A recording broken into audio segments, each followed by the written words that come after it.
समान विद्युत क्षेत्र के लिए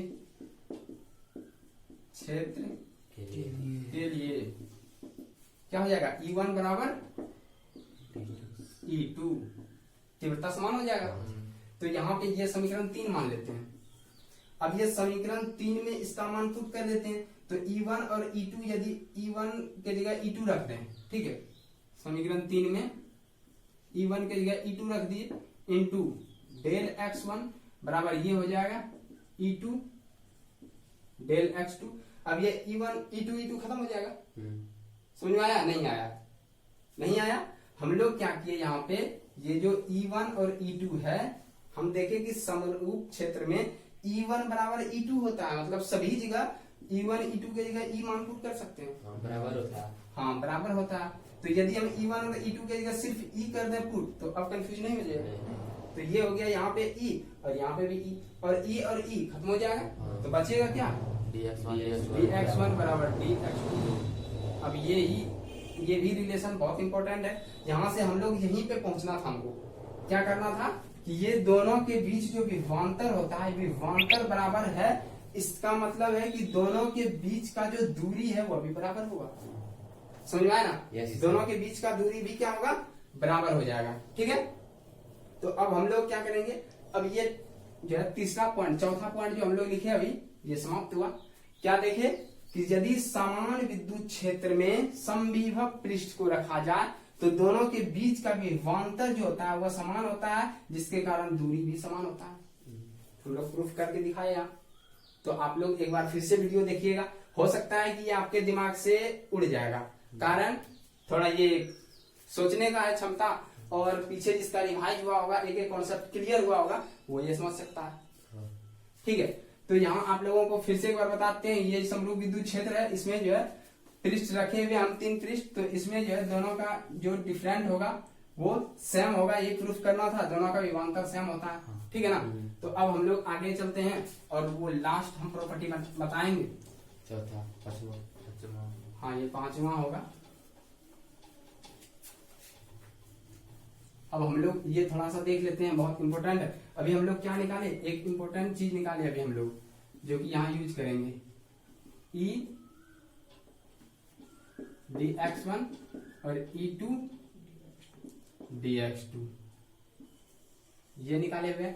अब जो हम लोग निकालेंगे 5वां में, 5वां जो क्षेत्र होगा वो असमान विद्युत क्षेत्र में, असमान विद्युत क्षेत्र में, और ये इंपॉर्टेंट भी हो जाता है। ठीक है, असमान विद्युत क्षेत्र का हम लोग विद्युत क्षेत्र को इस तरह ले लेते हैं। ठीक है, असमान हो गया, दूरी अलग हो गया तो असमान हो गया। अगर असमान विद्युत क्षेत्र में कोई, अब हम लोग क्या रखेंगे, अच्छा ये आप लोग बता दीजिए कि यदि अब असमान में हम लोग जो है समविभव पृष्ठ को कैसे रखेंगे, अगर ये बता दिया तो हम समझ जाएंगे, सारा कॉन्सेप्ट क्लियर है। सारे स्टूडेंट को बोल रहे हैं, जो जो देख रहे हैं वीडियो, अगर ये समझ गए आप लोग ईमानदारी से कि किस तरह हमको यहाँ समविभव पृष्ठ रखना है, अगर ये आप लोग समझ जाते हैं तो समझेंगे सारा कॉन्सेप्ट क्लियर, नहीं तो सारे मेहनत पे पानी। क्वेश्चन बोलिएगा कि ये असमान विद्युत क्षेत्र है, ठीक है, असमान विद्युत क्षेत्र में हम लोग समविभव पृष्ठ को किस प्रकार रखेंगे।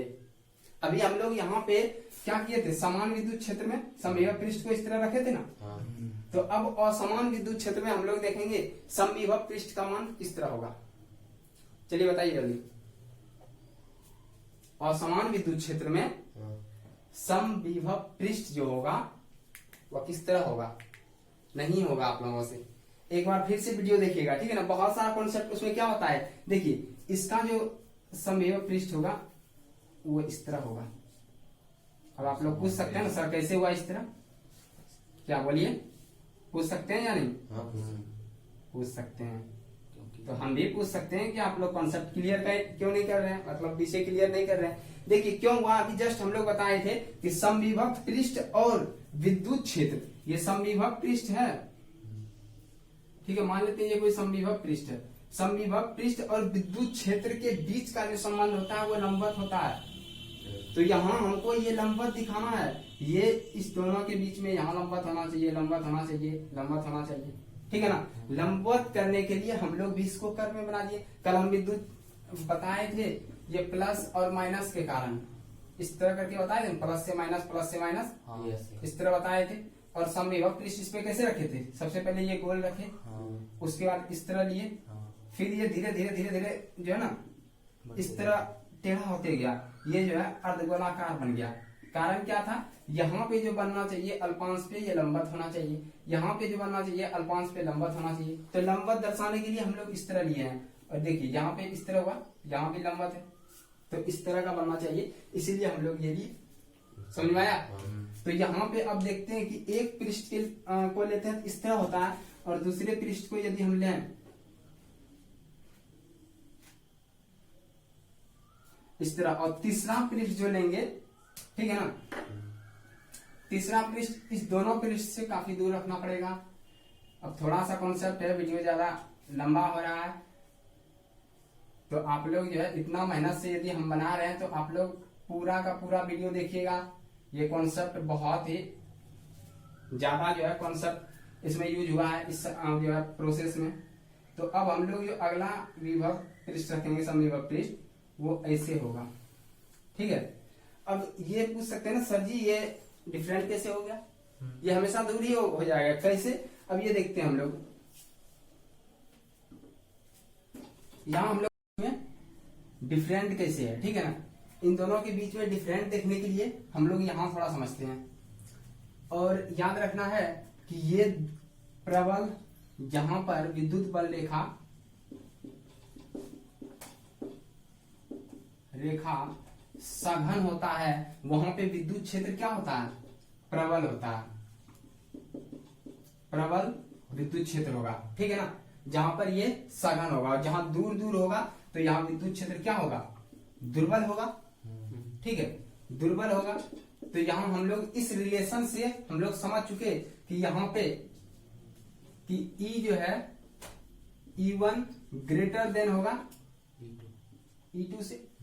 यहाँ पे लिख देना है बीच में कि जहां पर विद्युत क्षेत्र जो है सघन होता है, वहां पर प्रबल विद्युत क्षेत्र होता है, विद्युत बल रेखा सघन होता है प्रबल विद्युत क्षेत्र, और विद्युत बल रेखा दुर्बल होता है तो वहां पे विद्युत बल रेखा जहां दूर दूर होता है वहां दुर्बल हो जाता है। तो याद रखना, तो यहां से हम लोग ये रिलेशन निकाले। अब यदि E1 जो है ज्यादा है E2 से, तो इसका मतलब दोनों को बराबर करने के लिए ऐसे देखिए कि ये 5 है और मान लेते हैं ये 50 है, और ये भी 50 पुराना है, 50 दोनों है, दोनों को 50 से हमको यहाँ इसमें देखते हैं कि ये 10 गुना 5 है, और ये बराबर नहीं है दोनों, तो ये मान लेते हैं ये 5 होगा, तो इसका मतलब ये 10 होगा। इसका मतलब ये दोनों बराबर नहीं है, तो ये दोनों भी बराबर नहीं है। समझ में आया ना? तो यहाँ देख लेना है कि जब E1 ग्रेटर देन E2 होगा तो dx1 जो है ये बड़ा है, तो इसका मतलब कम का गुना होगा यहाँ, और यहाँ अधिक का गुना होगा, तो इसका मतलब dx छोटा होगा, dx2 बड़ा होगा। ये रिलेशन समझ में आया? कि हम लोग देखिए जब E1 का मान E2 से अधिक है और दोनों बराबर है, ठीक है, दोनों बराबर है, तो इसका मतलब कि ये अधिक है तो इसमें कम से गुना करना होगा, और ये कम है तो इसमें अधिक से गुना करना होगा। तो इस दोनों का रिलेशन यही होता है। अब ये समझ में आ गया होगा कि ये दोनों दूर क्यों है। ये दूर इसीलिए है क्योंकि इसका डिस्टेंस यदि होगा तभी जो है हम लोग यहाँ इसको बराबर कर पाएंगे। ऐसे ये जनरली सोचने वाली बात है, ठीक है ना, माइंड का खेल है। ऐसे ये दूर कैसे होता है ये रिलेशन से पता चल रहा है, क्योंकि यहाँ सघन हो रहा है तो विद्युत क्षेत्र का मान अधिक हो रहा है, विद्युत क्षेत्र की तीव्रता यहाँ दुर्बल हो रहा है, इसीलिए यहाँ कंप्लीट हो गया ये। तो याद रखना है।